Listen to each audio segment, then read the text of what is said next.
Assalamualaikum warahmatullahi wabarakatuh. Dan ini kisah Nabi Zulkifli alaihi salam. Allah subhanahu wa ta'ala menceritakan tentang kisah Nabi Zulkifli di dalam Al-Quran, yang artinya, dan ingatlah kisah Ismail, Idris dan Zulkifli. Semua mereka termasuk orang-orang yang sabar. Kami telah memasukkan mereka ke dalam rahmat kami. Sesungguhnya mereka termasuk orang-orang yang saleh. Quran Surat Al-Anbiya ayat 85 hingga 86. Dan mengenai kisah Nabi Zulkifli juga diceritakan dalam Al-Quran, yang artinya, dan ingatlah hamba-hamba kami Ibrahim, Ishak dan Yakub, yang mempunyai perbuatan-perbuatan yang besar dan ilmu-ilmu yang tinggi. Sesungguhnya kami telah mensucikan mereka dengan menganugerahkan kepada mereka akhlak yang tinggi, yaitu selalu mengingatkan manusia kepada negeri akhirat. Dan sesungguhnya mereka pada sisi kami benar-benar termasuk orang-orang pilihan yang paling baik. Dan ingatlah akan Ismail, Ilyasa dan Zulkifli, semuanya termasuk orang-orang yang paling baik. Quran Surat Sad ayat 45 hingga 48. Ibnu Jarir dan Ibnu Abi Hatim meriwayatkan melalui jalan Daud bin Abi Hindi dari Mujahid. Ia berkata, ketika Ilyasa telah berusia tua, ia berkata, seandainya aku menginginkan pengganti seorang lelaki yang berkarya di antara manusia semasa aku masih hidup, sehingga aku bisa menyaksikan bagaimana ia berkarya.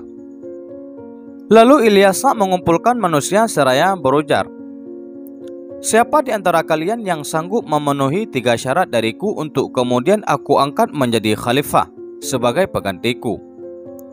Ketiga syarat itu ialah berpuasa pada siang hari, bangun pada malam hari, dan tidak mudah marah. Lalu seorang lelaki berdiri yang sempat menarik perhatian banyak orang seraya berkata, aku sanggup. Ilyasa berkata, apa engkau sanggup berpuasa pada siang hari, bangun di malam hari, serta tidak emosional? Zulkifli menjawab, iya. Kemudian pada hari berikutnya, Ilyasa mengatakan hal yang sama. Namun orang-orang pada diam tidak menjawab. Lalu orang itu berdiri lagi seraya berkata, aku sanggup. Kemudian Ilyasa mengangkatnya sebagai khalifah. Mengetahui hal itu, iblis segera bertindak dan berkata kepada setan, engkau harus menggoda si fulan itu. Setan-setan menyatakan diri tidak sanggup melakukannya. Selanjutnya iblis itu berkata, kalau begitu, biar aku sendiri yang menggarapnya. Kemudian iblis mendatangi orang itu dalam wujud orang yang tua, lagi miskin. Ia mendatangi Zulkifli ketika sedang istirahat tidur di tengah hari. Zulkifli tidak tidur di siang hari dan tidak di malam hari, kecuali pada sedikit waktu di siang hari tersebut. Ketika iblis datang mengutuk pintu Zulkifli, siapa? Tanya Zulkifli. Iblis menjawab, orang tua yang dizalimi. Zulkifli segera bangkit, bergegas menuju pintu dan mempersilahkannya masuk. Selanjutnya iblis bercerita kepadanya, seraya berkata, antara aku dengan kaumku terjadi pertentangan. Mereka telah berbuat zalim dan bertindak sewenang-wenang kepadaku. Iblis berbicara panjang lebar, sehingga waktu tengah hari yang semestinya menjadi jatah waktu baginya untuk tidur, berlalu dan memasuki waktu sore hari, sehingga ia tidak bisa tidur lagi. Sebelum pergi, iblis berkata, pada waktu istirahatmu nanti, aku mau minta waktu sedikit kepadaku. Lalu ia pergi. Selanjutnya, ketika Nabi Zulkifli duduk di majelisnya, ia melihat-lihat mencari orang tua tersebut. Kalau ia datang di majelisnya, tetapi ia tidak mendapatkannya. Begitu pula keesokan harinya, ketika orang itu hendak menyelesaikan berbagai persoalan di tengah-tengah kaumnya, ia mencari orang tua miskin yang tak lain adalah iblis itu. Tetapi ia tidak kunjung melihatnya juga. Ketika ia kembali pulang dan hendak tidur di tengah hari, tiba-tiba orang tua itu datang mengutuk pintu. Siapa? Tanya Zulkifli. orang tua miskin yang dizalimi, jawab iblis. Maka Zulkifli membukakan pintu baginya, seraya berkata, bukankah aku telah mengatakan kepadamu supaya datang pada saat aku berada di majelis? Iblis berkata, mereka itu adalah seburuk-buruk kaum. Ketika mereka mengetahui kamu sedang duduk, mereka akan mengatakan, kami berikan hakmu kepadamu. Dan ketika kamu bangun, dengan sengitnya mereka menghalang-halangimu.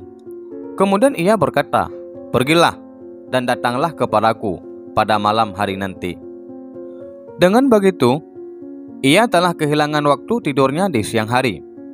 Pada malam harinya, ia menunggu-nunggu orang tua terlaknat itu, tetapi tidak juga kunjung datang. Hingga akhirnya ia dihinggapi rasa ngantuk. Ketika datang waktunya untuk tidur di siang hari, ia berkata kepada anggota keluarganya, jangan biarkan seorang pun mendekati pintu ini, supaya aku dapat tidur siang, karena aku terserang ngantuk. Pada saat ia hendak membaringkan tubuhnya untuk tidur, orang tua terlaknat itu datang, seraya berujar, aku sudah menemuinya kemarin, dan sudah kuceritakan masalahku kepadanya. Mendengar alasan orang tua itu, yaitu iblis, keluarganya tetap menahannya seraya berkata, tidak, demi Allah, ia telah menyuruh kami agar tidak membiarkan seorang pun mendekati pintu ini. Karena tidak berhasil membujuk keluarganya itu, iblis melihat adanya lubang angin pada rumah itu. Lalu ia masuk melalui lubang angin itu. Dan tiba-tiba ia sudah berada dalam rumah dan mengutuk pintu dari dalam. Zulkifli pun terbangun seraya bertanya, hai fulan, bukankah aku telah menyuruhmu agar tidak ada orang yang mendekati pintu itu? Iblis menjawab, aku memang tidak diperbolehkan masuk, tetapi lihatlah dari mana aku bisa masuk. Kemudian Nabi Zulkifli bangkit menuju ke pintu, dan ternyata pintu masih tertutup, sebagaimana semula ia menutupinya. Ia pun bertanya-tanya, dari mana ia bisa masuk? Untuk meyakinkan dugaannya, ia pun bertanya, apakah kamu ini musuh Allah?